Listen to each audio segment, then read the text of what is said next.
लड़की हूँ, बोझ नहीं। यह एक प्रेरणादायक कहानी है। ये कहानी एक सपना नाम की लड़की की है। एक लड़की थी। जब उसका जन्म होने वाला था तब उसके माँ बाबा और घर के रिश्तेदार जश्न की तैयारी कर रहे थे, क्योंकि उन्हें लगता था कि लड़का होगा, पर ऐसा नहीं था। लड़की हुई। जब लोगों ने उसे देखा और जिस नाम से उसे पुकारा वो था कुलक्ष्मी। अपशगुनी नाम सुनने में अजीब लग रहा है ना? लेकिन वो लड़की मुस्कुरा रही थी। अपना नया नाम सुनकर सोच रही थी कि किसी जन्नत में आ गई हूँ मैं। लेकिन लोग मुझे छू भी नहीं रहे हैं। ऐसा लगता है मानो मुझे कोई बीमारी है। जो जश्न मनाने आए थे वो भी चले गए। मुझे लोग मारना चाह रहे थे। सोच रहे थे लड़की है और बदनामी के सिवा दे भी क्या सकती है। केवल एक इंसान जो मेरा पूरा साथ दे रहा था वो थी मेरी माँ, जिसने मुझे दुनिया की नज़रों से बहुत दूर भेज दिया।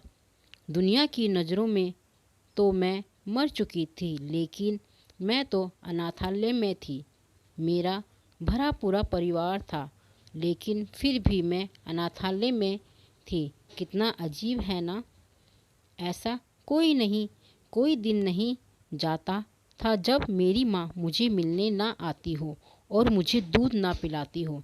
मेरी पूरी देख रेख करती थी। मेरी माँ और परिवार वालों से झूठ बोलती थी कि मैं अपनी सहेली से मिलने जा रही हूँ। हर रोज़ माँ नए बहाने बनाती थी।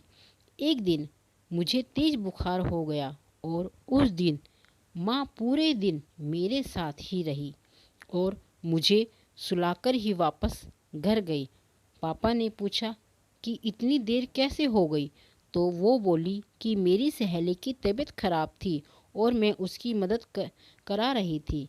पापा ने गुस्से में उस दिन मम्मी की पिटाई भी की। माँ दर्द सह रही थी, लेकिन फिर भी मुझे छिपा रही थी। उसे लगता था कि मैं तो बच्ची हूँ, मैं क्या समझूंगी। लेकिन ऐसा नहीं था। मैं सब समझती थी। मैंने भी सोच लिया था कि जब कि सब जानकर रहूँगी। मैं मैडम के पास गई और बहुत रिक्वेस्ट करने पर उन्होंने मुझे सब कुछ बता दिया। यह सब सुनकर मुझे बहुत गुस्सा आया। मैंने तभी सोच लिया कि कुछ अलग करके दिखाना है। कुछ बड़ी हुई तो मैंने कराटे क्लब ज्वाइन कर लिया। जब 20 साल की हुई तो मुझे स्टेट चैम्पियन का खिताब मिला। 2 महीने बाद मेरा एक अफ्रीका की लड़की के साथ नेशनल मैच था। जब मैं मीडिया मेरा इंटरव्यू लेने आई तो मेरी माँ का फ़ोन आया और वो बेचारी बोली कि बेटी, अपने परिवार की बुराई मत करना। मुझे तो हंसी आ रही थी कि मेरी माँ आज भी अपने परिवार को बचा रही थी। मैंने इंटरव्यू दिया और पूरी जनता ने टीवी पर वो इंटरव्यू सुना। शाम को माँ ने बताया कि टीवी देखते हुए पापा बोल रहे थे कि वह क्या लड़की है, कितना नाम रोशन कर रही है अपने माता पिता और अपने परिवार का। वो लोग मुझे छोड़कर चले गए थे ये कहकर कि मैं कुललक्ष्मी हूँ। आज वो लोग मेरे से मिलना चाहते थे और मेरे साथ फ़ोटो खींचना चाहते थे, लेकिन आज भी वो मेरी पहचान से अनजान थे कि मैं कौन हूँ।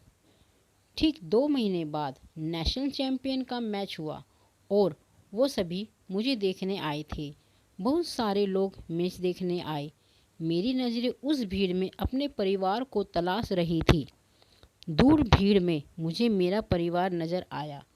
उनको देखते ही मेरे अंदर गुस्सा भर गया और सारा गुस्सा मैंने अपने प्रतिद्वंदी पर निकाल दिया और वो नेशनल खिताब अपने नाम कर लिया। फिर क्या, सभी लोग मुझसे मेरे परिवार के बारे में पूछने लगे। बहुत मजबूर होकर मैंने बताया कि मैं वो लड़की हूँ जिसे 20 साल पहले मार दिया गया था, जिसे सबसे पहला नाम कुलक्ष्मी दिया गया था। मेरे पूरे परिवार की आंखें नम हो चुकी थी। तभी दूर भीड़ में से भागकर कोई मेरे पास आया और मुझे बेटी कहकर पुकारा।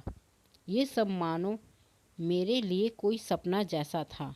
जो बचपन का प्यार मैंने खो दिया था वो अचानक ही मुझे मिल गया और उसने मुझे गले लगाकर सभी से कहा, यह मेरी बेटी है जिसने मुझे पिता बनने का हक दिलाया। सभी लोग मेरे से माफ़ी मांग रहे थे। जब मैंने जन्म लिया तब मैं केवल एक लड़की थी, लेकिन आज मैं एक बेटी हूँ। अब मैं अपने आंगन की तुलसी बन चुकी हूँ, अपने घर की मुस्कान बन चुकी हूँ। मैं बेटी बन चुकी हूँ। यह कहानी थी सपना जिसने अपना सपना पूरा किया। होती नहीं बेटियां हर किसी की चाह में, जहाँ ना सोचा हो पहुँच जाती है उस राह में। जिसने उन्हें पैदा होते ही मार दिया हो, समझो उसने अपनी बदल रही किस्मत को ठुकरा दिया। बेटी हूँ, बोझ नहीं। कहानी अच्छी लगी हो तो प्लीज़ लाइक और सब्सक्राइब करें। धन्यवाद।